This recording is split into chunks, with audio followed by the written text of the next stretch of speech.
Hello मेरे प्यारे बच्चों, मैं हूं कुलदीप शर्मा आपके साथ केएस इंस्टीट्यूट के लाइव ऐप पर।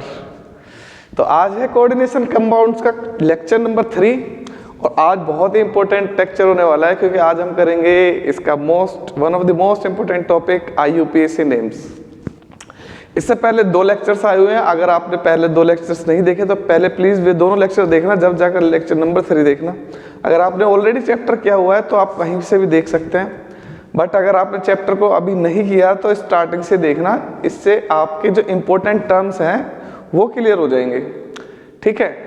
और लेक्चर नंबर 1 में थोड़ा सा इंट्रोडक्शन और लेक्चर नंबर 2 में इंपॉर्टेंट टर्म्स हैं यूज इन कोऑर्डिनेशन केमिस्ट्री। तो आप पहले दोनों को देखना, ज़्यादा बड़ी बड़ी वीडियोस नहीं है, छोटी छोटी सी वीडियो है। अब आज हम करेंगे, थोड़ी लेंथी हो सकती है आज की वीडियो, तो करना थोड़ी सी मैनेज। चलो भाई, पहले छोटा सा रिवीजन ले लेते हैं, ठीक है। तो रिवीजन में सबसे पहले कोऑर्डिनेशन केमिस्ट्री क्या है।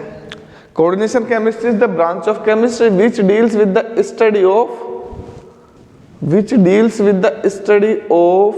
coordination compounds. Coordination chemistry is the branch of chemistry which deals with the study of coordination compounds. Coordination compounds की स्टडी को बोलते हैं हम कोऑर्डिनेशन केमिस्ट्री। अब कोऑर्डिनेशन कंपाउंड्स का एक दूसरा नाम भी है, वो है कॉम्प्लेक्सेस। इनको हम कॉम्प्लेक्स भी बोलते हैं, ठीक है। What are coordination compounds? तो वो कंपाउंड्स जिसमें कोऑर्डिनेशन बॉन्ड प्रेजेंट हो, those compounds which contain coordination bonds। अब कोऑर्डिनेशन बॉन्ड्स कैसे बनता है? इसमें नंबर ऑफ न्यूट्रल मॉलिक्यूल्स और एनायंस एक एटम के साथ बॉन्डेड होते हैं कोऑर्डिनेशन बॉन्ड के थ्रू। वो एटम जिससे बॉन्डेड होते हैं उसे बोलते हैं हम सेंट्रल मेटल एटम, और जो बॉन्डेड होते हैं उन्हें बोलते हैं हम लिगेंड्स। तो टाइप ऑफ कॉम्प्लेक्स 3 टाइप के होते हैं। कॉम्प्लेक्स पे नेट नेगेटिव चार्ज भी हो सकता है, कॉम्प्लेक्स पर नेट पॉजिटिव चार्ज भी हो सकता है, और कॉम्प्लेक्स न्यूट्रल भी हो सकता है। तो अगर नेट नेगेटिव चार्ज हो तो negative complex, net positive charge हो तो पॉजिटिव कॉम्प्लेक्स, और कोई चार्ज ना हो तो न्यूट्रल कॉम्प्लेक्स। डबल सॉल्ट क्या होता है? डबल सॉल्ट देखने में कॉम्प्लेक्स की तरह ही होते हैं, बट ये कॉम्प्लेक्स डिफरेंट है, इनकी प्रॉपर्टीज डिफरेंट है। तो जैसे कि इसमें मैं लिख देता हूं आपको, एक बहुत ही इंपॉर्टेंट डबल सॉल्ट है, बहुत ही ज्यादा आप देखते हो, फेरस अमोनियम सल्फेट, FAS भी लिखते हैं आप इसे, FeSO4 NH4 twice SO4 into 6H2O, ferrous ammonium sulphate. Difference between double salt and complex. तो डबल सॉल्ट और कॉम्प्लेक्स में क्या क्या डिफरेंस है? तो डबल सॉल्ट में आयनिक बॉन्ड प्रेजेंट होता है, कॉम्प्लेक्सेस में कोऑर्डिनेशन बॉन्ड प्रेजेंट होता है। Double salt only solid form में एग्जिस्ट करते हैं, एक्वस सॉल्यूशन में ये खत्म हो जाते हैं बिल्कुल, ये अपने आयंस में डिसोशिएट हो जाएंगे। So these are stable in aqueous solution solid form only, but unstable in aqueous solution. These are stable in solid form as well as aqueous solution. They lose their identity in solution, they do not lose their identity in aqueous solution. अब central metal atom क्या है? In complexes, number of anions or neutral molecules bonded to an atom is called central metal atom. अब जैसे कि मैं ये लिख रहा हूँ K4FeCN6, अब इसमें ये जो अंदर वाला पोर्शन है यही है कॉम्प्लेक्स, स्क्वायर ब्रैकेट के अंदर वाला। अब इसमें साइनाइड Fe के साथ बॉन्डेड है सब, तो Fe हो जाएगा सेंट्रल मेटल एटम। ये जो K है पोटेशियम, ये काउंटर आयन है, ये सेंट्रल मेटल एटम नहीं है, ना ही ये लीजेंड है। सेंट्रल मेटल एटम और लीजेंड दोनों ही स्क्वायर ब्रैकेट के अंदर प्रेजेंट होते हैं। बाहर केवल वो आयंस हैं जो कि कॉम्प्लेक्स को न्यूट्रलाइज करेंगे, ठीक है। लीजेंड्स क्या है? तो ligands are the number of neutral molecules और एनायंस, पॉजिटिव भी हो सकते हैं, cations bonded to the central metal atom through coordination bond. अब उसके बाद आ जाते हैं लीजेंड्स के क्लासिफिकेशन। तो लीजेंड्स अगर एक कोऑर्डिनेशन बॉन्ड बनाएगा तो वो यूनिडेंटेट है, दो कोऑर्डिनेशन बॉन्ड बनाएगा तो डाइडेंटेट है, दो से ज्यादा बनाएगा तो वो पॉलीडेंटेट है। मींस कहने का क्या है, अगर वो एक डोनर एटम प्रेजेंट हो उसमें तो वो यूनिडेंटेट है, एक से ज्यादा डोनर एटम हो उसके अंदर, मतलब दो हो डोनर एटम तो वो डाइडेंटेट है, दो से ज्यादा डोनर एटम हो तो वो पॉलीडेंटेट है। चिलेटिंग लीजेंड्स कौन से हैं? तो चिलेटिंग लीजेंड्स डाइडेंटेट और पॉलीडेंटेट हो सकते हैं, मोनोडेंटेट या यूनिडेंटेट चिलेटिंग लीजेंड्स नहीं हो सकते। Chelating ligands are the ligands which form 5 membered और 6 membered ring with the central metal atom, मतलब क्लोज रिंग स्ट्रक्चर बनाएगा जो सेंट्रल मेटल एटम के साथ, उसे बोलते हैं चिलेटिंग लीजेंड्स। एम्बिडेंटेट लीजेंड्स, बाई का मतलब होता है 2 और एम का मतलब होता है मतलब जो एक काम कर सके, मतलब होते हैं इसमें काम करने वाले दो लेकिन काम करेगा एक ही एक बार में, दोनों एक साथ काम नहीं करेंगे, ठीक है। जैसे एक गेम है उसमें एक दो खिलाड़ी हैं, जैसे एक क्रिकेट में आपने देखा होगा दो खिलाड़ी होते हैं बैटिंग करने वाले, तो एक ऑन साइड पे एक ऑफ साइड पे, मतलब एक बैटिंग पर और एक दूसरा बॉलिंग वाली साइड पर। तो एक बार में एक ही तो बैटिंग करता है, दोनों थोड़ी ना एक साथ खड़े हो जाते हैं बैट लेके, एक बार में तो एक ही बैटिंग करता है ना, बिल्कुल सेम वही है। एम्बिडेंटेड लीजेंड्स वो हैं इसमें दो बैट होंगे लेकिन बैटिंग एक ही करेगा, मतलब यहाँ पर डोनेट करने वाला जो आयन है, सॉरी एटम है, वो एक ही होगा बस।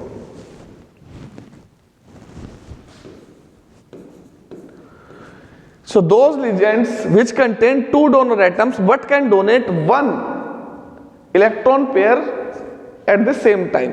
अब इसमें डोनेट करने की टेंडेंसी कार्बन में भी है, नाइट्रोजन में भी, क्योंकि नाइट्रोजन के पास lone pair of electron present है। अब नाइट्रोजन कहेगा मैं भी इलेक्ट्रॉन डोनेट करूंगा, कार्बन कहेगा मैं भी, मेरे पास इलेक्ट्रॉन पेयर है, तो दोनों ही कर सकते हैं, लेकिन एक बार में केवल या तो कार्बन करेगा या नाइट्रोजन करेगा, दोनों नहीं करेंगे। अगर कार्बन करेगा तो वो बन जाएगा साइनाइड, अगर नाइट्रोजन करेगा तो बन जाएगा आइसोसाइनाइड। तो ये है हमारे एम्बिडेंटेड लीजेंड्स। अब यहां तक मैंने लास्ट क्लास में करा दिया था, अब इसके बाद आ जाते हैं कोऑर्डिनेशन नंबर है क्या। तो इसकी दो डेफिनेशन बता रहा हूं।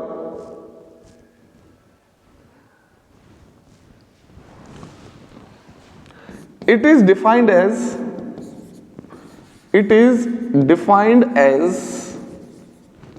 the total number of coordination bonds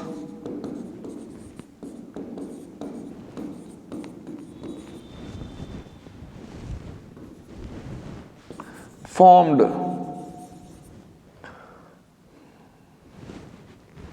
with central metal atom. तो सेंट्रल मेटल एटम के साथ total number of coordination bond जो होंगे वो होगी कोऑर्डिनेशन नंबर। तो डेंटिसिटी तो होती है लीजेंड जितने कोऑर्डिनेशन बनाए और कोऑर्डिनेशन बॉन्ड बनाएगा। जैसे लीजेंड एक इलेक्ट्रॉन पेयर डोनेट करेगा तो वो डेंटिसिटी, लेकिन बहुत सारे लीजेंड होंगे ना सेंट्रल मेटल एटम के साथ, तो वो कोऑर्डिनेशन नंबर हो जाएगी। तो सेंट्रल मेटल एटम के साथ देखोगे कोऑर्डिनेशन बॉन्ड, वो हो जाएगी कोऑर्डिनेशन नंबर, और लीजेंड की देखोगे एक पर्टिकुलर लीजेंड की, तो उसे बोलेंगे हम डेंटिसिटी।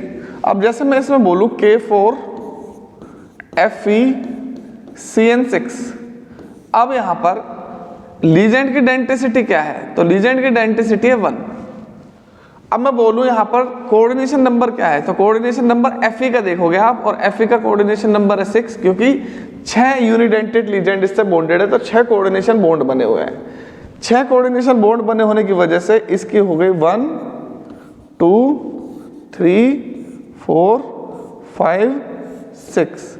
देखो 6 साइनाइड हैं जो कोऑर्डिनेशन बॉन्ड से बॉन्डेड है, तो ये हो जाएगा आपका कोऑर्डिनेशन नंबर 1 2 3 4 5 6, कोऑर्डिनेशन नंबर 6। आप ये भी बोल सकते हो it is defined as the number of electron pair donated by the ligands. और अगर ये तुम्हें डिफिकल्ट लग रही हो तो ये देख लेना, ये इजी लगेगी। It is defined as the total number of electron pairs donated by the ligands. भाई लीजेंड्स टोटल कितने इलेक्ट्रॉन पे डोनेट करेगा to the central metal atom, central metal atom को, वो कोऑर्डिनेशन नंबर है। या ये बोल सकते हैं total number of donor atoms bonded with central metal atom. तो अब कोऑर्डिनेशन नंबर में गलती करते हैं बच्चे। अब जैसे इसमें बताओ कितने हैं कोऑर्डिनेशन नंबर, NiCO4 क्या कोऑर्डिनेशन नंबर है इसकी? इसकी कोऑर्डिनेशन नंबर है 4, क्योंकि ये यूनिडेंटेट है। यूनिडेंटेट है तो इसकी डेंटिसिटी 1 into 4, तो डेंटिसिटी को नंबर से मल्टीप्लाई करना है, ठीक है। इसकी बताओ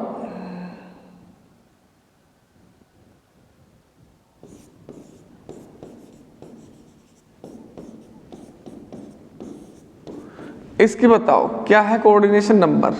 इसकी डेंटिसिटी भी 1 है, इसकी डेंटिसिटी भी 1 है, तो कोऑर्डिनेशन नंबर हो जाएगा 4 into 1 4 प्लस 2 into 1 2, तो इसकी कोऑर्डिनेशन नंबर आ जाएगी 6। इसकी बताओ COEN थ्राइस Cl3 क्या इसका कोऑर्डिनेशन नंबर है? तो कोऑर्डिनेशन नंबर ये है 3 और इसकी डेंसिटी होती है इथेन 1,2 डायमाइन की 2। इसे मत देखना, जो भी लीजेंड होते हैं वो स्क्वायर ब्रैकेट के अंदर होते हैं, तो आपको सेंट्रल मेटल आइटम के बाद वाले देखने हैं, वो केवल एक ही है इसके अंदर। तो यहां आ जाएगी 6।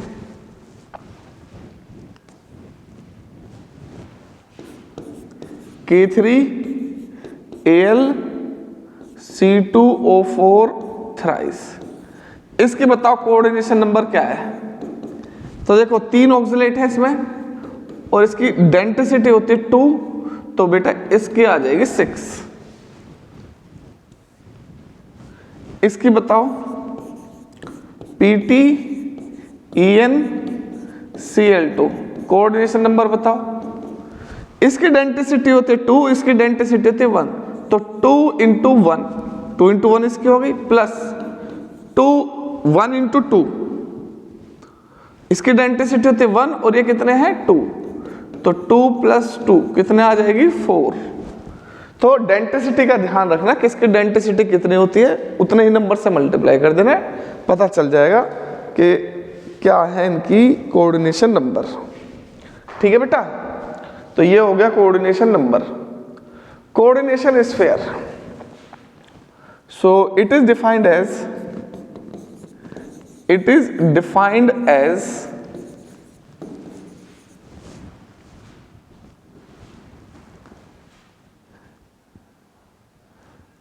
the species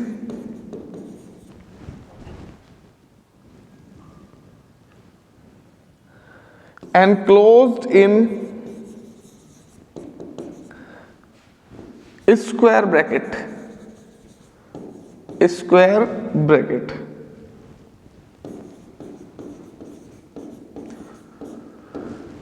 तो कोऑर्डिनेशन स्फीयर या कोऑर्डिनेशन एंटिटी क्या होती है? स्क्वायर ब्रैकेट के अंदर। जैसे अब ये कंपाउंड है K4FeCN6, तो कोऑर्डिनेशन स्फीयर क्या है भाई? ये है इसमें कोऑर्डिनेशन स्फीयर, स्क्वायर ब्रैकेट के अंदर वाला सब कुछ। अब क्या ये कोऑर्डिनेशन एंटिटी है? यस। ये कोऑर्डिनेशन एंटिटी है? यस। ये कोऑर्डिनेशन एंटिटी है? नो। कोऑर्डिनेशन एंटिटी है या कोऑर्डिनेशन स्फीयर है स्क्वायर ब्रैकेट के अंदर का सब कुछ। लीजेंड्स सारे कोऑर्डिनेशन एंटिटी है, central metal atom coordination entity है। तो स्क्वायर ब्रैकेट के अंदर जो भी एनक्लोज्ड है वो सब कुछ कोऑर्डिनेशन स्फीयर बोल लो उसे, या कोऑर्डिनेशन एंटिटी बोल लो। सो central metal atom and ligands are enclosed in square bracket, so these are collectively called coordination sphere or coordination entity, and collectively called, एक साथ बोलते हैं इनको coordination sphere, coordination sphere। इस पूरे को एक साथ बोलते हैं coordination sphere, और अंदर की जो पर्टिकुलर स्पीसीज हैं, जैसे Fe क्या है? Coordination entity. ये क्या है? Coordination entity. चलो भाई, कोऑर्डिनेशन एंटिटी हो गया, कोऑर्डिनेशन स्फीयर हो गया। अब आपसे चलो मैं ये पूछता हूं, यहां पर कोऑर्डिनेशन स्फीयर और कोऑर्डिनेशन एंटिटी क्या है? तो देखो ये पूरा है कोऑर्डिनेशन स्फीयर, ये नहीं है Cl3। अब यहां पर ये कोऑर्डिनेशन एंटिटी है कोबाल्ट सेंट्रल मेटल एटम, और En कोऑर्डिनेशन एंटिटी है, ठीक है। चलो भाई नेक्स्ट, काउंटर आयंस। तो इसमें ये काउंटर आयंस थे K4Cl3, तो ये है क्या? So these are defined as, तेरे लिए आएंगे बचाएंगे तुझे, these are defined as the counter ions या ions which neutralized the charge on the complexes। तो कॉम्प्लेक्सेस पर जो चार्ज होता है उसे बोलते हैं, उसे न्यूट्रलाइज करने वाले आयंस को बोलते हैं हम काउंटर आयन। तो देखो भाई ये होता है FeCN6, और इस पे जो चार्ज होता है ना बेटा वो होता है 4 नेगेटिव। अब इसको न्यूट्रलाइज करने के लिए 4 पोटेशियम आयन होंगे, ये 4 पोटेशियम आयन, ये 4 पोटेशियम आयन इस 4 नेगेटिव को कर देंगे न्यूट्रलाइज। अब इसको हम ऐसे लिखेंगे 4K पॉजिटिव या FeCN6 4 नेगेटिव। अब थोड़ा सा और इसको बैलेंस कर दोगे तो ये देखो 4 पॉजिटिव 4 नेगेटिव को न्यूट्रलाइज कर देंगे, तो आप इसे ऐसे लिखोगे मॉलिक्यूलर फॉर्म में K4FeCN6। तो यहां पर काउंटर आयन कौन हो जाएगा? Potassium ion, counter ion. अब आपसे कोई पूछने लगे प्यारे बच्चों ये बताओ COEN, चलो EN बहुत देर हो गई लेते हुए, CONH3 3+, चलो पहले इसको वैसे लिखता हूं Cl3, इसमें काउंटर आयन कौन है भाई? कॉम्प्लेक्स तो है ये, कोऑर्डिनेशन इसके बाहर जो भी है वो काउंटर आयन है। अब यहां कुछ नहीं है, यहां ये है Cl3, तो इसके अंदर 3 क्लोराइड आयन है काउंटर आयन। तो यहां काउंटर आयन कौन है? ये। अब इसका मतलब ये है कि कॉम्प्लेक्स पर जो चार्ज है वो है 3 पॉजिटिव। अब इस 3 पॉजिटिव को 3 क्लोराइड आयन न्यूट्रलाइज कर रहे हैं। अब इसको फिर ऐसे लिखेंगे मॉलिक्यूलर फॉर्म में, तो यहां काउंटर आयन कौन है? Cl-। तो कभी कभी ऐसे होते हैं कि कॉम्प्लेक्स ना पॉजिटिव हो ना नेगेटिव हो, न्यूट्रल होते हैं, तो वहां काउंटर आयन नहीं होते। जैसे NiCO4, यहाँ काउंटर आयन नहीं है क्योंकि ना यहाँ पे कुछ लिखा हुआ ना यहाँ पर कुछ लिखा हुआ, यहाँ काउंटर आयन प्रेजेंट नहीं है, नो काउंटर आयन। क्यों? क्योंकि यह है एक न्यूट्रल कॉम्प्लेक्स, न्यूट्रल कॉम्प्लेक्स, ये पहले से ही न्यूट्रल है, इसे जरूरत ही नहीं है न्यूट्रलाइज करने की। अब इसको देखो ध्यान से, ये कॉम्प्लेक्स है पॉजिटिव, तो इसको नेगेटिव वाले काउंटर आयन न्यूट्रलाइज करेंगे। ये कॉम्प्लेक्स है नेगेटिव, तो इसको पॉजिटिव वाले काउंटर आयन न्यूट्रलाइज करेंगे। तो न्यूट्रल कॉम्प्लेक्स को काउंटर आयंस की जरूरत नहीं होती है। तो याद रखना काउंटर आयंस किस में होते हैं? जो न्यूट्रल पॉजिटिव कॉम्प्लेक्स हो या नेगेटिव कॉम्प्लेक्स हो। न्यूट्रल कॉम्प्लेक्स में कभी भी जरूरत नहीं होती है काउंटर आयंस की। अब इसको काउंटर आयन की जरूरत नहीं है।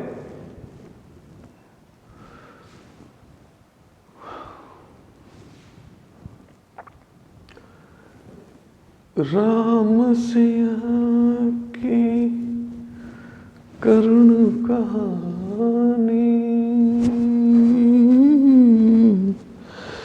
एक है चंदन एक है पानी, राम सिया राम जय जय राम। हो गया बेटा? चलो नेक्स्ट। भाई नोट कर लिया करो, बैक बाद में देखने के बाद वीडियो पहले समझ लिया करो, फिर नोट कर लिया करो। आप फिर बोलते हो कि सर नोट करने का टाइम दे दो। कहां से दे दो टाइम? है ही नहीं time.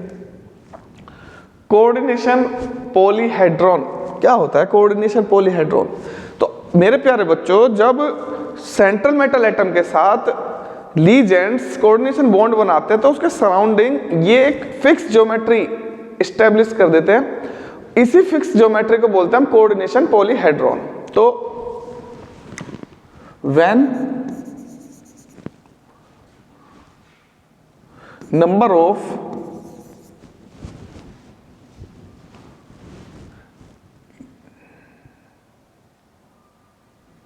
when number of,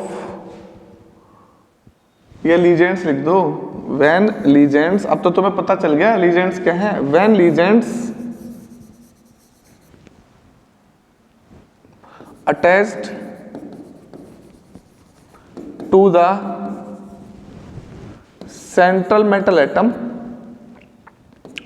they form a definite geometry, they form a definite geometry, a definite shape. This is called coordination polyhedron. This is called coordination polyhedron.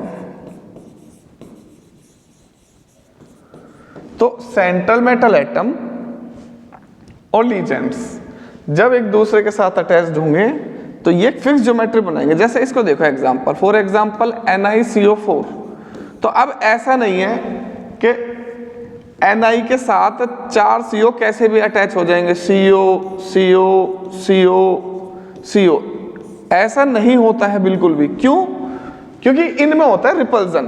Ni के साथ जब CO होंगे तो ये एक पॉसिबल फिक्स ज्योमेट्री बनाएंगे जिससे कि इनमें मिनिमम रिपल्जन हो।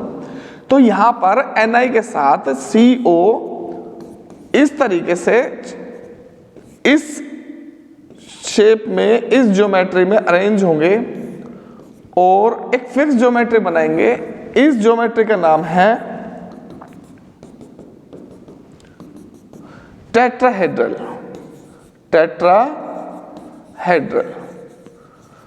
अब एक और देखो, NiCl4 2 नेगेटिव। अब यह निकेल के साथ 4 क्लोरीन है, निकेल के साथ 4 क्लोरीन कोऑर्डिनेशन बॉन्ड बनाएंगे तो इसके सराउंडिंग इनकी जो स्टेबलाइजेशन है वो मैक्सिमम जब होगी जब इनकी शेप होगी, ये ज्योमेट्री होगी स्क्वायर प्लेनर। तो कहने का क्या मतलब है, ligands attached to the central metal atom arranged in a fixed geometry, this geometry is called coordination polyhedron। तो इस ज्योमेट्री को बोलूंगा मैं कोऑर्डिनेशन पॉलीहेड्रॉन है, ये कोऑर्डिनेशन पॉलीहेड्रॉन है, ठीक है। ज्योमेट्री का नाम है कोऑर्डिनेशन पॉलीहेड्रॉन।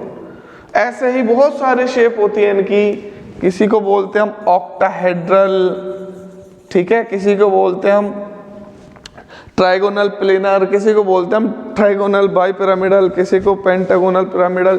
तो ये है हमारी कुछ स्ट्रक्चर्स, मैंने जिसका एग्जांपल लेके बताया आपको।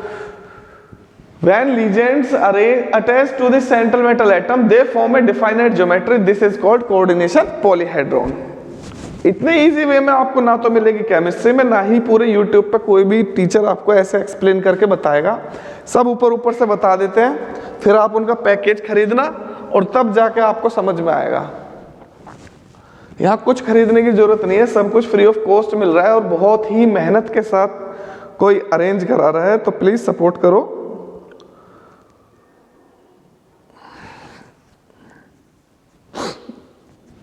बहुत मेहनत लग रही है आपको यहाँ तक लेकर आने में, और अब मैं कोशिश कर रहा हूँ बड़ी बड़ी वीडियो बना के जल्दी बना के खत्म कर दूं।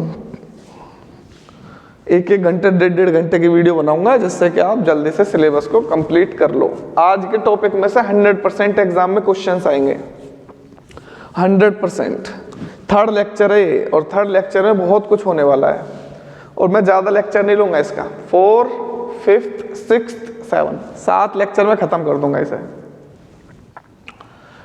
थर्ड तो आ ही चुका है, 4 लेक्चर और चैप्टर तुम्हारा हो जाएगा और 7 मार्क्स तुम्हारे डन हो जाएंगे। बताओ इससे अच्छी और क्या बात हो सकती है। पर पढ़ेगा कौन भाई? पढ़ना तो तुम्हें ही है। अपने दोस्तों को शेयर कर दो वीडियो, उन्हें भी पढ़ाओ, खुद भी पढ़ो। डाउट्स हो कुछ कमेंट बॉक्स में लिख दिया करो, मैं आपके लिए हमेशा अवेलेबल हूँ, रिप्लाई करता हूँ, हमेशा रिप्लाई करता हूँ हर एक कमेंट का। ऐसा नहीं है कि किसी ने कमेंट करा, किसी का कोई डाउट है, किसी की कोई प्रॉब्लम है और मैंने देख कर छोड़ दिया। कोशिश नहीं करता कमेंट करने की, करता ही हूँ हमेशा। जैसे ही कमेंट आएगा तुरंत रिप्लाई करूँगा। तो इतना ज़्यादा अवेलेबल कोई भी टीचर नहीं होगा आपको, और इस सब के लिए देखो बोर्ड लगा रखा है, सब फ्री ऑफ कॉस्ट है। और जितने भी यूट्यूब पे चैनल है, मैं उनका कॉम्पिटिटर तो कभी नहीं बन सकता, वे बहुत बड़ी कंपनीज हैं। अब अनअकैडमी और तुम्हारे बायजूस, आकाश और PW, भाई इनकी कहाँ से मैं कंपैरिजन कर सकता हूँ अपने साथ? मैं तो एक छोटा सा आदमी हूँ, झोपड़ी से निकला हुआ। तो भाई जितना मुझसे हो पाएगा मैं उतना ही कर रहा हूँ, और करने की कोशिश कर रहा हूँ और अच्छे से अच्छा। अभी तो मेरा मोटिव यही है, आप अच्छे से अच्छा स्कोर करो, बाद में बहुत अच्छा कंटेंट डालूंगा, इतना अच्छा कंटेंट डालूंगा वो भी फ्री ऑफ कॉस्ट। बहुत प्रॉब्लम होने वाली है लोगों को, चलो लेकिन आपका सपोर्ट रहेगा तो मुझे किसी की कोई जरूरत ही नहीं है। तो होमोलेप्टिक कॉम्प्लेक्सेस और हेटेरोलेप्टिक कॉम्प्लेक्सेस क्या होते हैं? होमो का मतलब होता है एक जैसे, हेटेरो का मतलब होता है डिफरेंट। तो दोज कॉम्प्लेक्सेस, होमो का बता रहा हूं मैं पहले, those complexes which contain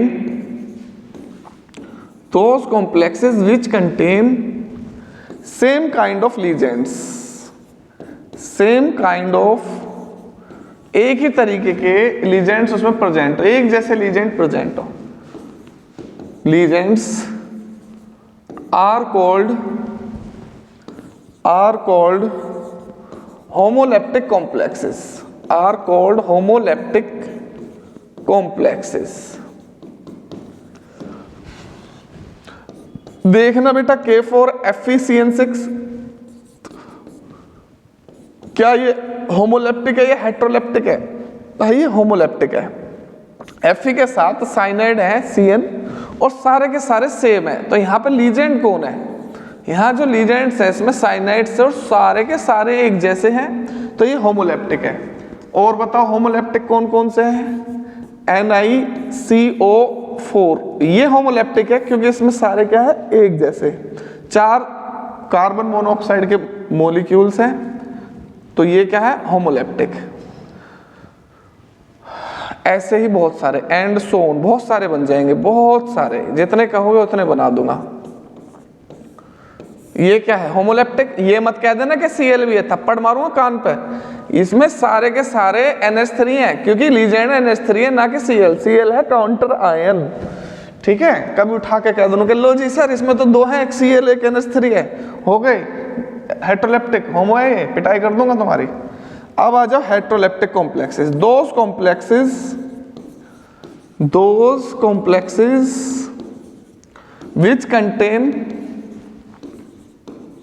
which contain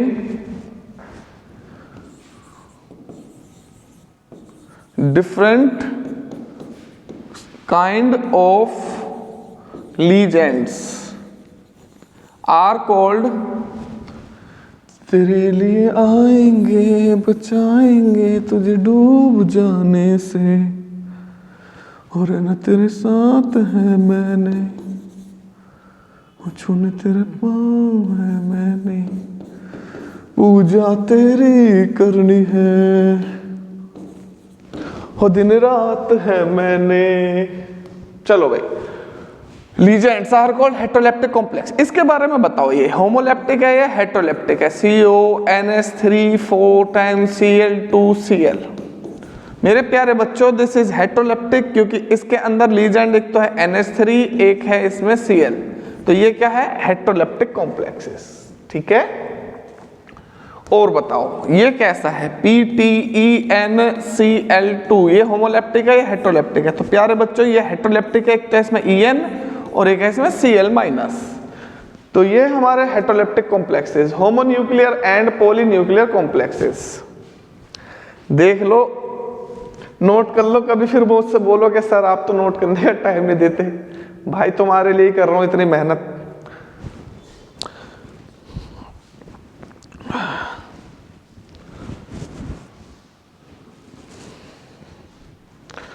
हम तुमको निगाहों में इस तरह बसा लेंगे, हम चाहे बचा जितना हम तुमको चुरा लेंगे। होमोन्यूक्लियर, पॉलीन्यूक्लियर, पॉली का मतलब होता है कई सारे, होमो का मतलब होता है एक जैसे, एक। तो होमोन्यूक्लियर की बता रहा हूं पहले definition. Those complexes which contain only one central metal atom, इसमें एक सेंट्रल मेटल एटम होगा, ये होगा homonuclear. Only one central metal atom. अब मैं कह रहा हूं मेरे प्यारे बच्चों, NH3 अब ये बताओ ये होमोन्यूक्लियर है पॉलीन्यूक्लियर है? तो आप बोलोगे सर होमोन्यूक्लियर है क्योंकि इसमें सेंट्रल मेटल एटम है कोबाल्ट, जो कि एक ही है। जब एक ही सेंट्रल मेटल एटम होगा तो ये होमोन्यूक्लियर है। अब पॉलीन्यूक्लियर की definition, those complexes which contain more than one central metal atom। अब जिसमें एक से ज्यादा सेंट्रल मेटल एटम होंगे वे पॉलीन्यूक्लियर है। भाई ये तुम्हारे सिलेबस में केवल इसकी डेफिनेशन है, ऐसे ना तो आपके सिलेबस में नेमिंग है यूपीएससी की, ना ही इनकी प्रिपरेशन है, ना ही इनके स्ट्रक्चर, ना ही शेप, कुछ नहीं, बस डेफिनेशन। डेफिनेशन तो आपको लर्न हो ही जाएगी। अब देखो इसमें CO NH3 4 times, CO NH3 4 times. अब इसमें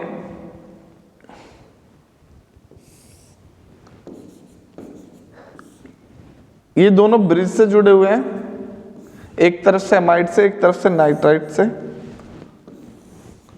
अब ये पॉलीन्यूक्लियर है। भाई कैसे पता? इसमें देखो एक सेंट्रल मेटल एटम तो ये रहा, एक सेंट्रल मेटल एटम ये रहा, मतलब इसमें लीजेंड्स के साथ जो एटम बॉन्डेड है वो है इसमें दो। देखो इसमें NH3 के साथ 4 NH3 कोबाल्ट के साथ बॉन्डेड है, एक ये बन जाएगा। 4 NH3 के साथ एक ये बॉन्डेड है, एक ये बन जाएगा। इसमें दो कोबाल्ट हैं, ऊपर वाले में कोबाल्ट कितने हैं? एक। तो यही है हमारे सिलेबस में, यही करने हैं हमें ज्यादा, बस इसकी डेफिनेशन है। तो होमोन्यूक्लियर एक ही सेंट्रल मेटल एटम हो, पॉलीन्यूक्लियर एक से ज्यादा सेंट्रल मेटल एटम हो।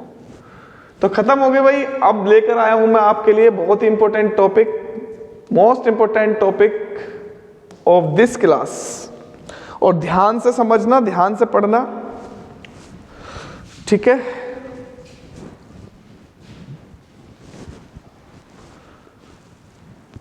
तेरे लिए आएंगे बचाएंगे तुझे डूब जाने से, और न तेरे साथ है मैंने।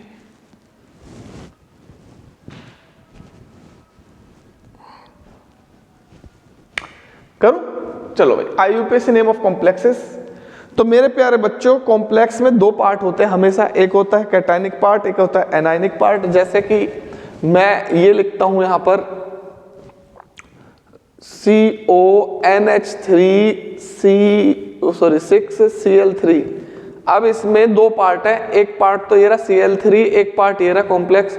तो ये जो पार्ट होगा पहले जो आएगा, ये पार्ट होता है कैटायन, और ये वाला जो पार्ट है इसका नाम है एनायन। अब इसको देखो, चलो K4FeCN6, इसमें भी दो पार्ट है, एक है K4 वाला और एक है ये वाला। ये K4 वाला पार्ट है कैटायनिक पार्ट, और ये वाला पार्ट है एनायनिक पार्ट। अब जब आप नेमिंग करोगे तो सबसे पहले कैटायन का नाम लिखोगे और फिर स्पेस देके लिखोगे एनायन का नाम। और याद रखना, कॉम्प्लेक्स में जब नेमिंग करोगे कोई भी स्पेस नहीं आएगा, एक ही स्पेस आएगा पूरे नेमिंग में, एक तो कैटायन और एक एनायन के बीच में। ये जो यहाँ पे मैंने वर्टिकल लाइन खींची हुई है, ये स्पेस है, ठीक है? स्पेस, एक स्पेस आएगा बस। स्पेस वही जैसे हम मोबाइल में कुछ वर्ड टेक्स्ट करते हैं ना, टेक्स्ट करने के बाद स्पेस बार दबाते हैं, बिल्कुल ऐसा स्पेस। ऐसा नहीं है कभी 1 किलोमीटर दूर जाके लिखो पोटेशियम, फिर शुरू करोगे हेक्सासाइनाइड, ऐसा नहीं है। Start with writing the name of legends in alphabetical order. जब कॉम्प्लेक्स का नाम लिखोगे तो कॉम्प्लेक्स में पहले तो आता है सेंट्रल मेटल एटम, फिर आते हैं लीजेंड्स, बट नाम पहले लिखना है लीजेंड्स का, और बाद में लिखने हैं सेंट्रल मेटल एटम। अब यहाँ पर देखो, जब आप नेमिंग करोगे तो पहले नाम लिखोगे NH3 का, बाद में लिखोगे सेंट्रल मेटल एटम का। Conversion of name of legends, तो नेम में कन्वर्जन करना है तुम्हें। जब नेम लिखोगे तो लीजेंड्स का नेम कन्वर्ट करना है। निगेटिव लीजेंड्स जो होंगे जैसे कि OH-, पता चल जाता है नेगेटिव लीजेंड्स कौन से, हमें पता ही है।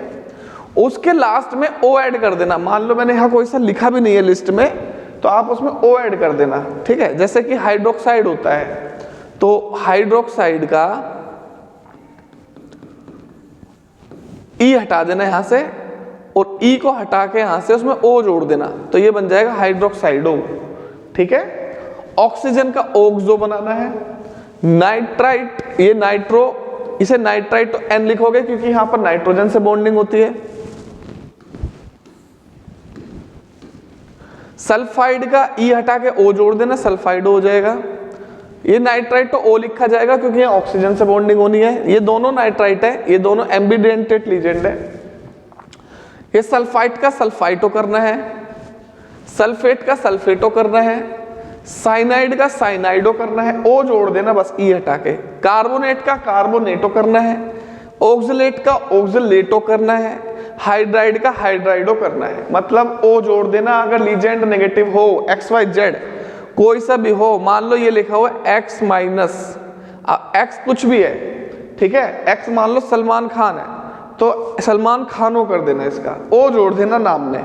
जो भी नाम आएगा अगर उसके पास नेगेटिव लीजेंड हो तो O ऐड कर देना उसके नाम में। जो आपको याद भी ना हो ना, बस उसका नाम पता हो, तो आप नेगेटिव वाले के केस में O ऐड कर देना, ठीक है।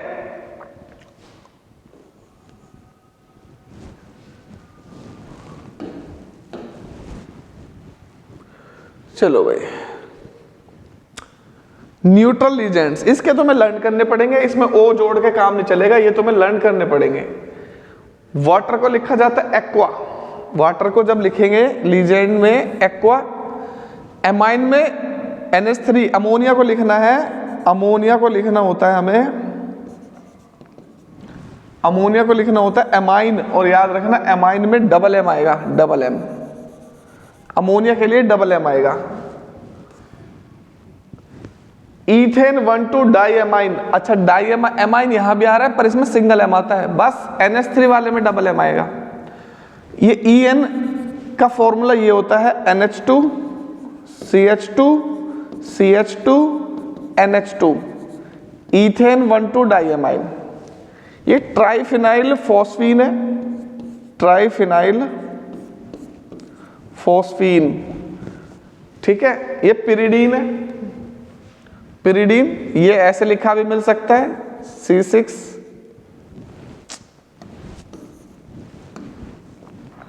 C5H5N, pyridine. और ये मिथाइल एमाइन है, ये नाइट्रोसाइल है। तो ये तुम्हें लर्न करने हैं, ये न्यूट्रल है।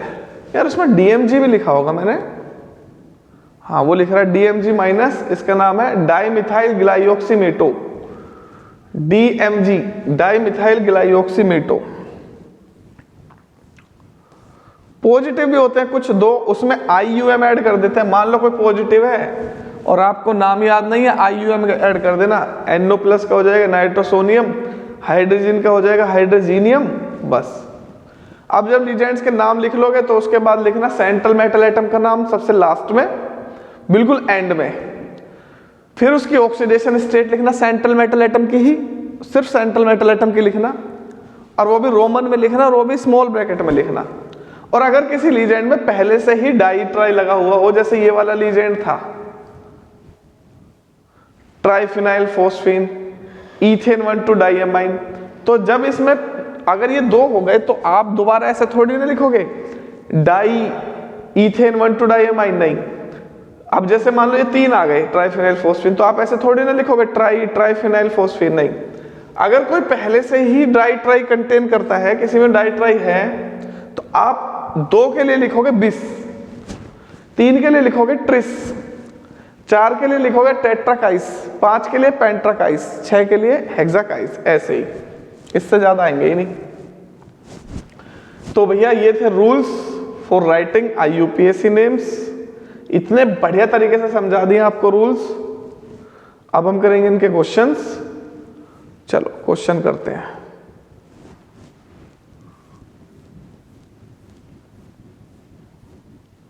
चलो भाई क्वेश्चन स्टार्ट।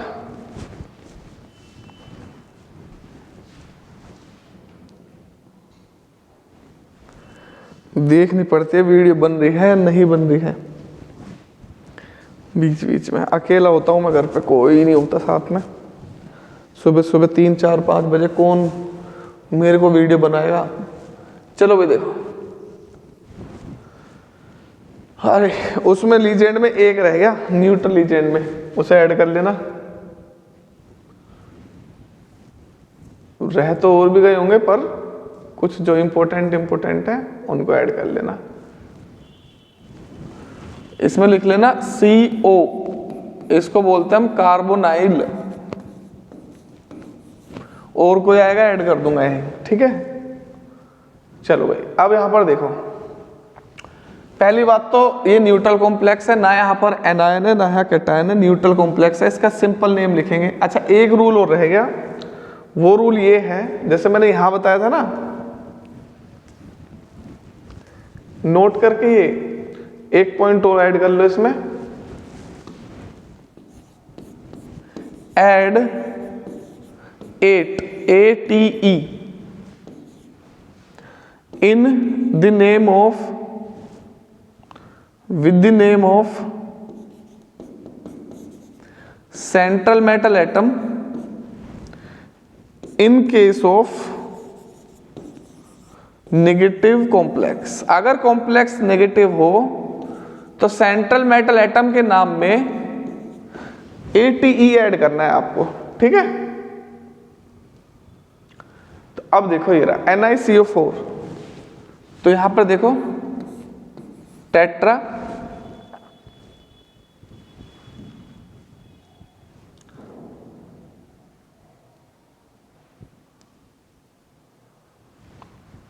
करो इसके नाम। CO कितने हैं? 4 है। 4 के लिए क्या लिखोगे? टेट्रा। अब CO को लिखा जाता है कार्बोनाइल। कार्बोनाइल स्पेस नहीं देना है, तो पहले लीजेंड का नाम लिखना था, लिख दिया टेट्रा कार्बोनाइल। Ni का नाम क्या होगा? निकेल, ठीक है। बस पहला लेटर बड़ा, उसके बाद सब छोटे रखने हैं, बीच में चाहे कोई दूसरा भी आ जाए सबका छोटा।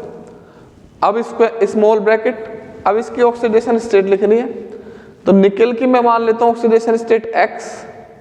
कार्बन मोनोऑक्साइड न्यूट्रल मॉलिक्यूल, अभी मैंने पीछे बताया था उसकी क्या होती है, 0 इज इक्वल टू में 0, तो इसकी क्या आ जाएगी निकेल की? 0 0। ये आ गया पहले का आंसर, टेट्रा कार्बोनाइल निकेल 0। इस पे देखो ये कॉम्प्लेक्स है पॉजिटिव, पहले ये देखना है कॉम्प्लेक्स कैसा है, पॉजिटिव है नेगेटिव है, पॉजिटिव कॉम्प्लेक्स है। अब देखो इसमें 6 है NH3, तो हेक्सा, हेक्सा एमाइन हो गया, हेक्सा एमाइन। निकेल, अब निकेल की ऑक्सीडेशन स्टेट निकालनी है, तो निकेल की मैं मान लेता हूं X। अमोनिया होता है न्यूट्रल मॉलिक्यूल, तो न्यूट्रल मॉलिक्यूल की होती है 0, क्लोरीन की होती है -1 इज इक्वल टू में 0, तो X + 0 -2 is equal to 0, X is equal to उस साइड जाएगी तो +2, प्लस में आनी चाहिए हमेशा, माइनस में आएगी तो गलत करा तुमने। रोमन में लिखना है 2, और Cl बाहर वाले, देखो यहां स्पेस दे दिया मैंने, और बाहर वाले का नाम क्लोराइड।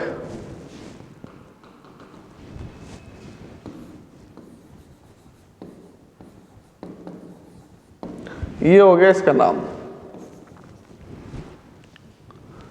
इसका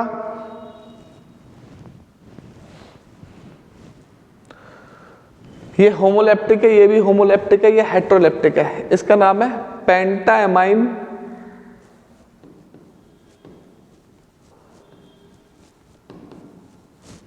पेंटाएमाइन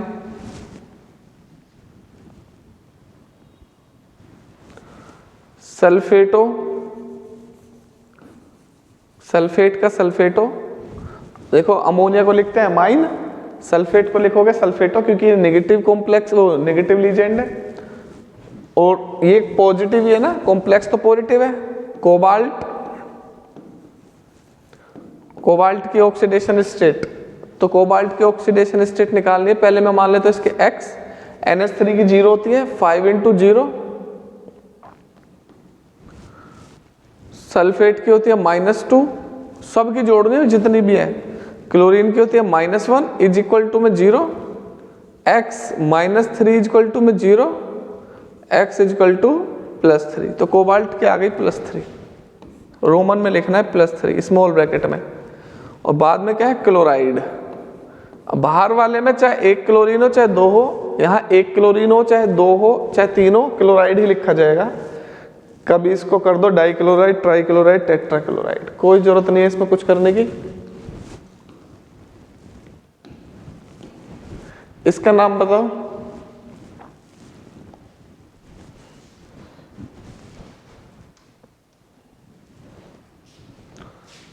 इसका नाम है पोटेशियम। और ये कॉम्प्लेक्स पता है कैसा है, नेगेटिव कॉम्प्लेक्स है, क्योंकि यहां पर देखो कॉम्प्लेक्स से पहले क्या आ रहा है पोटेशियम, जिसमें पहले जो आ रहा हो वो पॉजिटिव होता है, कॉम्प्लेक्स बाद में आ रहा है। यहाँ देखो कॉम्प्लेक्स पहले आ रहा था पॉजिटिव कॉम्प्लेक्स, यहाँ कॉम्प्लेक्स पहले आ रहा था पॉजिटिव। तो इसमें एक रूल लगेगा, मैंने बताया था अभी पोटेशियम,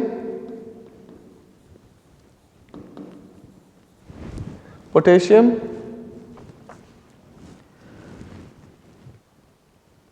स्पेस दो, हेक्सा फ्लोराइडो, फ्लोराइड का बन जाएगा फ्लोराइडो, ठीक है, हेक्सा फ्लोराइडो। क्रोमियम का बन जाएगा क्रोमेट, ऑक्सीडेशन नंबर, तो पोटेशियम की होती है +1, 3 पोटेशियम है, क्रोमियम का निकालना है तो क्रोमियम की x, फ्लोराइड की होती है -1, और ये है कितने 6 is equal to 0, +3 + x -6 is equal to 0, x -3 is equal to 0। तो भाई क्रोमियम क्या आ जाएगी +3, क्रोमेट थर्ड। 8 इसलिए ऐड करा क्योंकि कॉम्प्लेक्स है नेगेटिव, नेगेटिव कॉम्प्लेक्स में 8 ऐड करेंगे।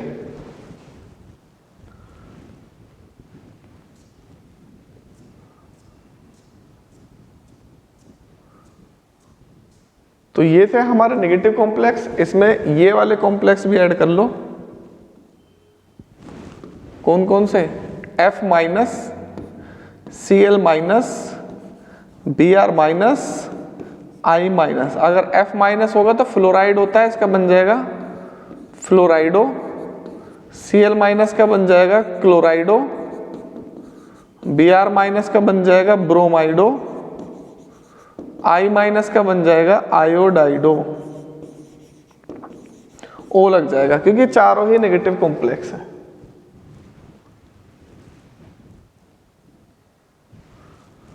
इसका नाम बताओ भाई।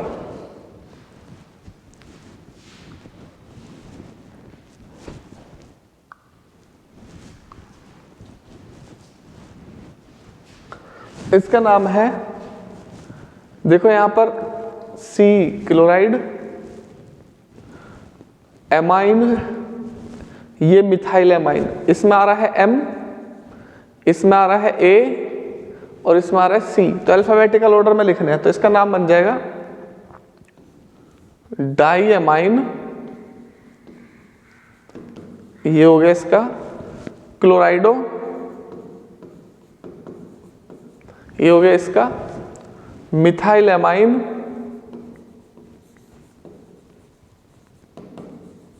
ये हो गया इसका। अब कॉम्प्लेक्स हमारा पॉजिटिव क्योंकि Cl आ रहा है बाद में, प्लेटिनम। अब प्लेटिनम की ऑक्सीडेशन स्टेट क्या आएगी भाई, प्लेटिनम की ऑक्सीडेशन स्टेट निकाल लो। प्लेटिनम की X, क्लोरीन की -1, मिथाइल एमाइन न्यूट्रल मॉलिक्यूल है 0, अमोनिया न्यूट्रल मॉलिक्यूल है 0 × 2 0, क्लोराइड की होती है -1 इज इक्वल टू 0, तो x इज इक्वल टू -1 उधर जाके हो जाएगी +2। तो प्लेटिनम 2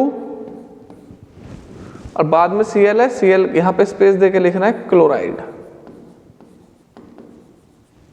ये हो गया बेटा।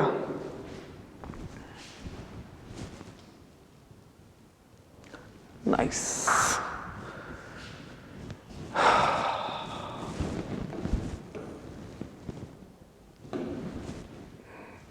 करो बेटा, इनका नाम करो।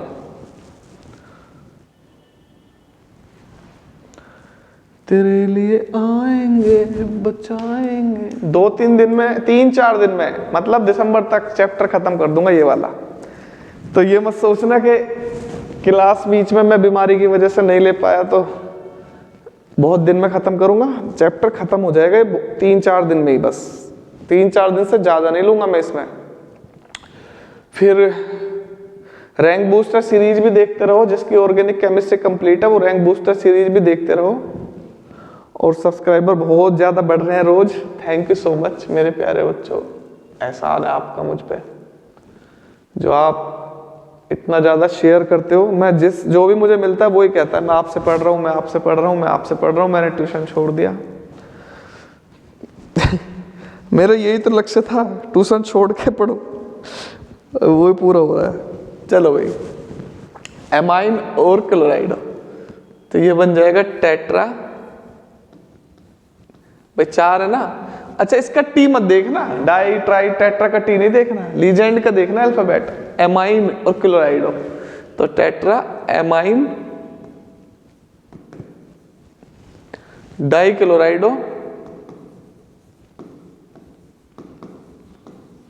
कॉम्प्लेक्स पॉजिटिव है तो ये बन जाएगा प्लेटिनम।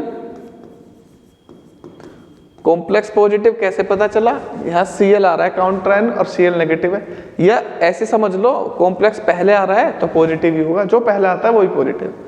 ऑक्सीडेशन नंबर भाई प्लेटिनम की X, NH3 तो न्यूट्रल मॉलिक्यूल है, इसकी 0 हो जाएगी ऑक्सीडेशन नंबर। क्लोरीन की -1 × 2 -2, -1 × 2 -2 = 0, तो X -4 = 0, X = +4 आ गई। प्लेटिनम 4 रोमन में लिखना है। Cl2 क्या बन जाएगा? क्लोराइड।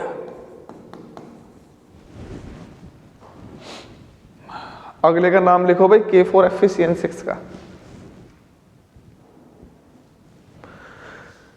तेरे लिए आएंगे बचाएंगे तुझे डूब जाने से, और न तेरे साथ है मैंने, और छूने तेरे हाथ है मैंने, और पूजा तेरी करनी है।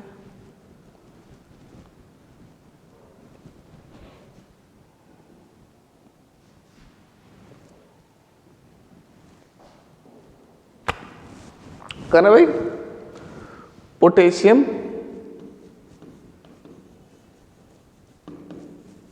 इसका काम खत्म हो गया पोटेशियम। अब लीजेंड देख लो, यहाँ पर कौन है? साइनाइड, हेक्सा, स्पेस दे दिया देख लो मैंने यहाँ पे, हेक्सा इतना ही देना है बस। कभी उठा के यहाँ से लिखना शुरू करो। साइनाइडो, साइनो भी लिख सकते हो, साइनाइडो वैसे ज्यादा ठीक है, साइनाइडो। अब यहाँ कॉम्प्लेक्स नेगेटिव है, अगर ये पॉजिटिव होता तो इसे लिखता मैं आयरन, पॉजिटिव को नेगेटिव को लिखूंगा मैं फेरेट। तो अगर कॉम्प्लेक्स मेरा नेगेटिव है तो आयरन को फेरेट लिखोगे आप। ऑक्सीडेशन स्टेट पोटेशियम के +1 × 4 +4, आयरन की मैंने मान ली X। साइनाइड की होती है -1 और -1 × 6, -6 = 0, X -2 = 0, उस साइड जाएगा तो X हो जाएगा +2। तो फेरेट 2 आंसर। ये बहुत सारे हैं भाई, बहुत सारे हैं ये क्वेश्चन। पोटेशियम, ये दोनों बिल्कुल सेम है, बस यहाँ K3 है, यहाँ K4 है। Hexa, cyanido, ferrate. अब यहाँ 3 होने की वजह से इसकी ऑक्सीडेशन स्टेट चेंज हो जाएगी, यहाँ इसकी ऑक्सीडेशन स्टेट आ जाएगी 3।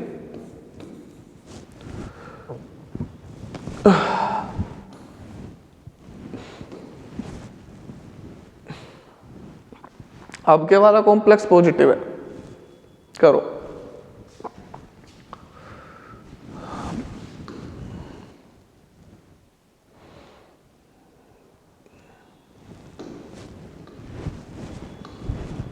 चलो भाई, हेक्सा एमाइन, हेक्सामाइन, कोबाल्ट। अगर ये होता नेगेटिव कॉम्प्लेक्स तो कोबाल्ट 8 कर देते इसका। कोबाल्ट ऑक्सीडेशन नंबर इसकी मैं मान लेता हूँ x, अमोनिया की होती है 0, तो 0 × 6 0, क्लोराइड की होती है -1, -1 × 3 -3 = 0, x = +3, कोबाल्ट 3, क्लोराइड। इसका जो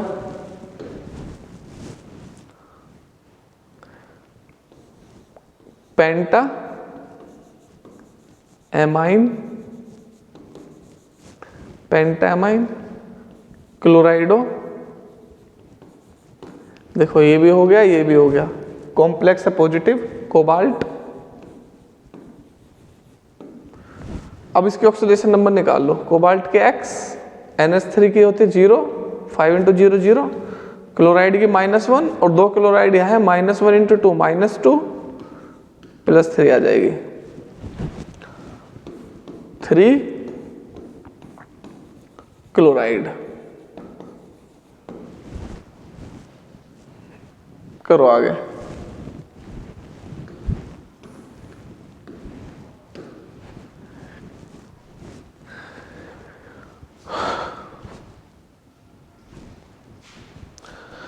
तू ही ये मुझको बता दे, चाहूं मैं या ना,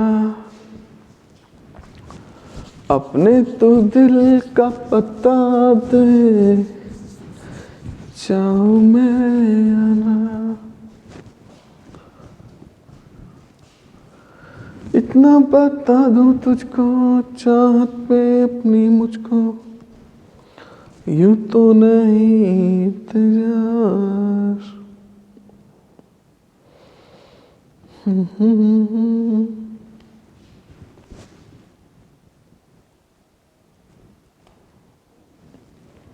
चलो बेटा करें।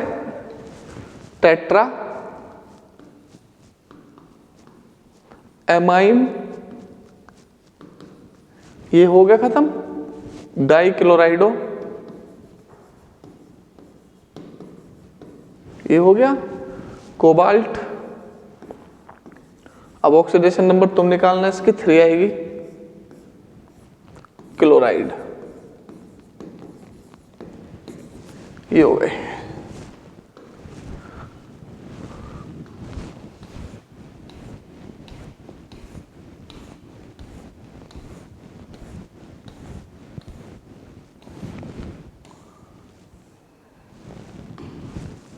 करो भाई, करो फटाफट से।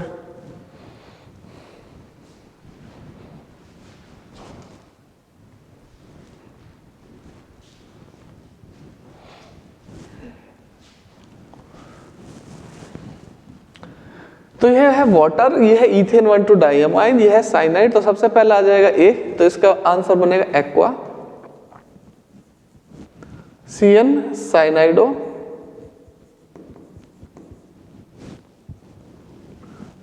EN ट्वाइस है तो यहां पे आएगा बिस, इथेन 1,2 डाइएमाइन। सारे लीजेंड हो गए, एक्वा भी हो गया, साइनाइडो भी हो गया, बिस इथेन 1,2 डाइएमाइन भी हो गया। कॉम्प्लेक्स पॉजिटिव है, ऊपर पॉजिटिव चार्ज लगा हुआ है। कोबाल्ट, ऑक्सीडेशन स्टेट निकाल लो अब। कोबाल्ट के X, EN न्यूट्रल मॉलिक्यूल है 0, H2O न्यूट्रल मॉलिक्यूल है 0, साइनाइड की होती है -1 और अब पूरे पे चार्ज +2 दे रखा है तो इक्वल टू में +2, तो कोबाल्ट की ऑक्सीडेशन स्टेट आ जाएगी +3, कोबाल्ट 3।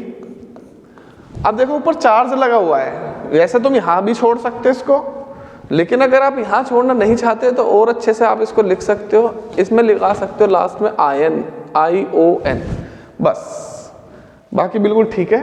यहां भी छोड़ दोगे जब भी गलत नहीं करेगा, एनसीईआरटी कुछ नहीं कहती आयन छोड़ने को।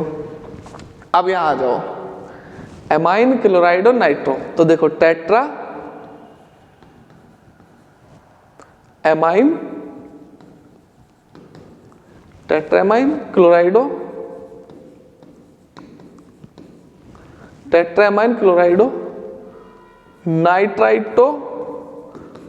अब बताओ ये नाइट्राइटो O है या N है? ये नाइट्राइटो N है, नाइट्राइटो N। देखो ये भी हो गया टेट्रामाइन, क्लोराइडो भी हो गया, नाइट्राइटो N भी हो गया। कोबाल्ट, ऑक्सीडेशन स्टेट निकाल लो, इसकी X, इसकी 0, इसकी -1, इसकी -1, इसकी -1, 3 क्लोराइड आंसर। इस पे आ जाओ, क्लोराइडो है, ये इथेन 1,2 डाइअमाइन है। C और E में कौन पहलेगा? C, die क्लोराइडो। अब ये 2 है, 2 के लिए क्या लगाओगे? 20, क्योंकि इसमें पहले से ही डाई आ रहा है ना, इथेन 1,2 डाइअमाइन। इसका भी नाम हो गया, इसका भी हो गया। प्लेटिनम,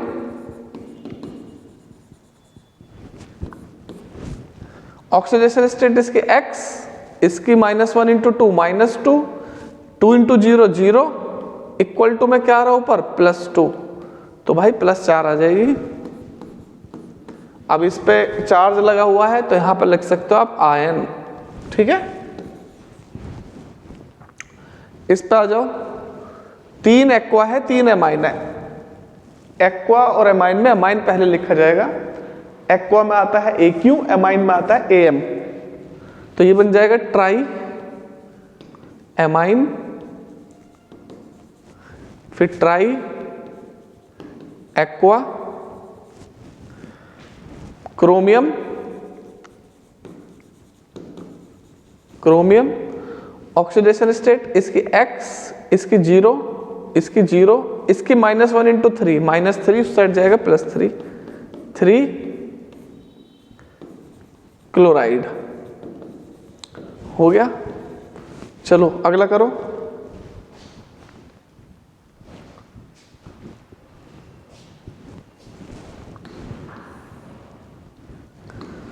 तू ही ये मुझको बता दे, हम तेरे बिना अब रह नहीं सकते, तेरे बिना क्या वजूद मेरा, तुझसे जुदा अगर हो जाएंगे तो खुद से ही हो जाएंगे जुदा, क्योंकि तुम ही हो। चलो बेटा, पोटेशियम ये ऑक्सलेटो, ट्राई ऑक्सलेटो पोटेशियम, इसका हो गया ट्राई ऑक्सलेटो। एल्यूमिनियम नहीं लिखोगे यहां पर, बिकॉज इस बार कॉम्प्लेक्स है नेगेटिव। देखो कॉम्प्लेक्स नेगेटिव है, तो एल्यूमिनेट, एल्यूमिनेट। ऑक्सीडेशन नंबर निकाल दो एल्यूमिनियम की। पोटेशियम की +1 होती है, +1 × 3 +3, एल्यूमिनियम की X। ऑक्सीलेट की -2 होती है, -2 × 3 -6 = 0, तो ये आ जाएगी 3, एल्यूमिनेट 3 आंसर। इसका पेंटामाइन, पेंटामाइन, कार्बोनेटो, पेंटामाइन कार्बोनेटो, कोबाल्ट। ऑक्सीडेशन नंबर इसके X, इसकी 0, इसकी -2, इसकी -1, 3 क्लोराइड।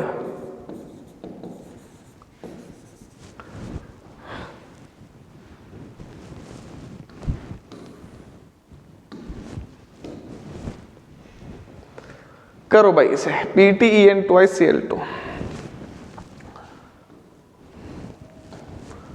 डाई क्लोराइडो, ये हो गया 20 इथेन 1,2 डाइएमाइन, मुझे ऐसा लग रहा है करा दिया पहले। डाइक्लोराइडो बीस ethane 1,2 diamine platinum 2, oxidation number 2 आएगी इसकी। भाई इसकी X, इसकी 0, इसकी -1 × 2, 2 आ जाएगी ना। Penta carbonyl, penta carbonyl iron, iron oxidation number 0, CO 0 होती है ना, CO 0 × 5 0। ट्रिस 3 ही है, tris ethane 1,2 diamine cobalt 3 ion लगा दो क्योंकि इस पे +3 लगा हुआ है। चलो भाई नेक्स्ट,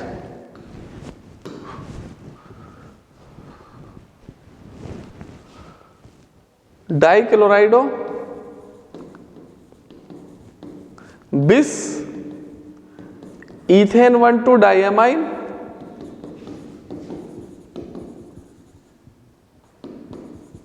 बिस ethane 1,2 diamine chromium, oxidation number आप निकालना, ऑक्सीडेशन नंबर आएगी 3 क्लोराइड, ये हो गई इसकी। इसका आ जाओ टेट्रा क्लोराइडो निकेलेट, निकेलेट क्यों बोला, कॉम्प्लेक्स नेगेटिव है, ऑक्सीडेशन नंबर निकालोगे 2 आएगा, आयन लिख देना इसके ऊपर। यहां कॉम्प्लेक्स दोनों पॉजिटिव और नेगेटिव है, दोनों ही, एक पॉजिटिव है कॉम्प्लेक्स, एक नेगेटिव है कॉम्प्लेक्स, तो दोनों ही। तो ये बन जाएगा डाइएमाइन, बिल्कुल ऐसे लिखो जैसे करते हैं हम, डाइएमाइन, ये पॉजिटिव कॉम्प्लेक्स है तो Ag को लिखोगे आप सिल्वर, ऑक्सीडेशन नंबर 1 आएगी इसकी, निकाल के देख लेना, X एमाइन की 0, फिर दोबारा से सिल्वर X, साइनाइड की होती है -1 × 2, -2 = 0, तो 2x = +2, x आ जाएगी +1, तो ये आ गई 1। अब इसका नाम लिखो डाइसाइनाइडो, अब यहां लिखोगे अर्जेंटेट, क्योंकि ये नेगेटिव कॉम्प्लेक्स है, ये कॉम्प्लेक्स है नेगेटिव और ये कॉम्प्लेक्स है पॉजिटिव, जो पहला आता है वो पॉजिटिव, जो बाद में आता है वो नेगेटिव, अर्जेंटेट 1। इसका नाम हेक्सा कार्बोनाइल क्रोमियम, और कार्बोनाइल की ऑक्सीडेशन स्टेट होती है 0। इसका करो भाई try क्लोराइडो, try chlorido ethene, C2H4 होता है इथीन प्लेटिनम, यहां बाहर Cl भी था, Cl भी था यहां बाहर। चलो भाई platinum oxidation state 4 chloride, tri chlorido ethene platinum 4 chloride, इसका ट्राई, ये C2O4 है, ये ऑक्सीलेटो, ट्राई ऑक्सीलेटो, ये तो हो गया ट्राई ऑक्सीलेटो। कोबाल्ट का लिखा जाएगा कोबाल्टेट, कोबाल्टेट, क्योंकि नेगेटिव कॉम्प्लेक्स है, देखो नेगेटिव चार्ज आ रहा है इस पे। ऑक्सीडेशन नंबर निकालोगे तो 3 आएगी, आयन लिख दो क्योंकि इस पे आयन बना हुआ है।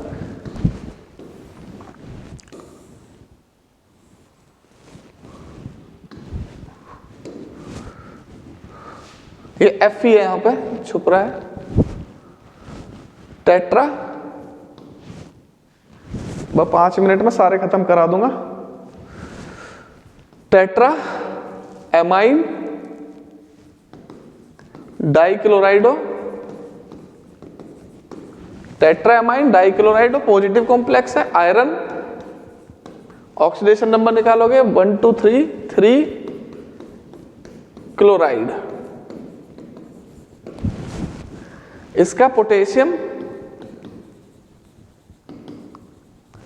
Tetra iodido tetra iodido mercurate हो जाएगा ये, मर्क्यूरेट, क्योंकि नेगेटिव कॉम्प्लेक्स है, ऑक्सीडेशन नंबर निकाल लेना 2 आएगी। लिथियम टेट्रा हाइड्राइडो, हाइड्रोजन का हाइड्राइडो लिखते हैं। एल्यूमिनेट, क्योंकि एल्यूमिनियम नेगेटिव कॉम्प्लेक्स में है, ऑक्सीडेशन नंबर निकालना 3rd।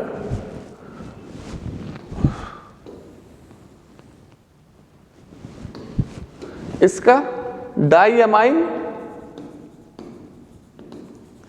सिल्वर 1 नाइट्रेट, NO3 होता है नाइट्रेट, अगर ये NO3 बाहर अंदर होता तो नाइट्रेट हो जाता। Hexa aqua, hexa aqua manganese, oxidation number आएगी 2 और आयन लिख देना इसको।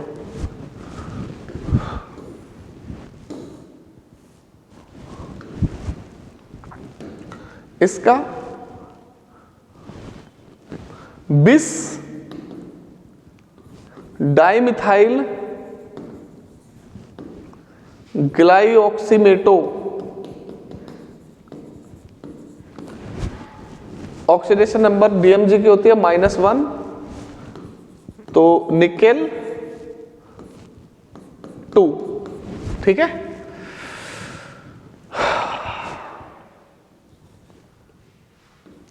डोडेका, 12 को बोलते हैं डोडेका, कार्बोनाइल,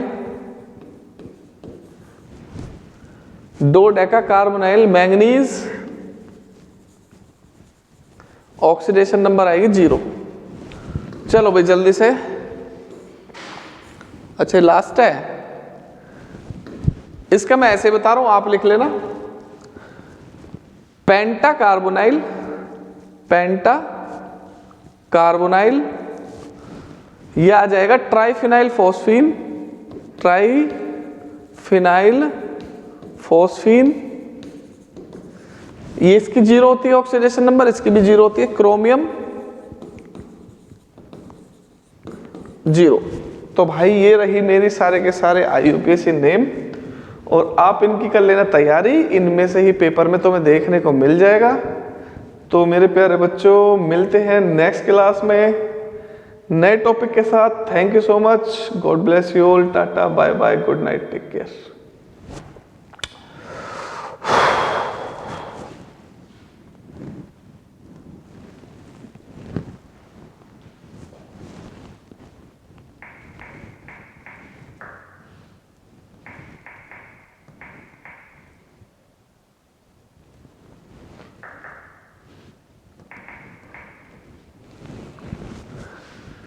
तो बाय बाय बच्चों, thank you so much, share कर देना यार, गॉड ब्लेस यू।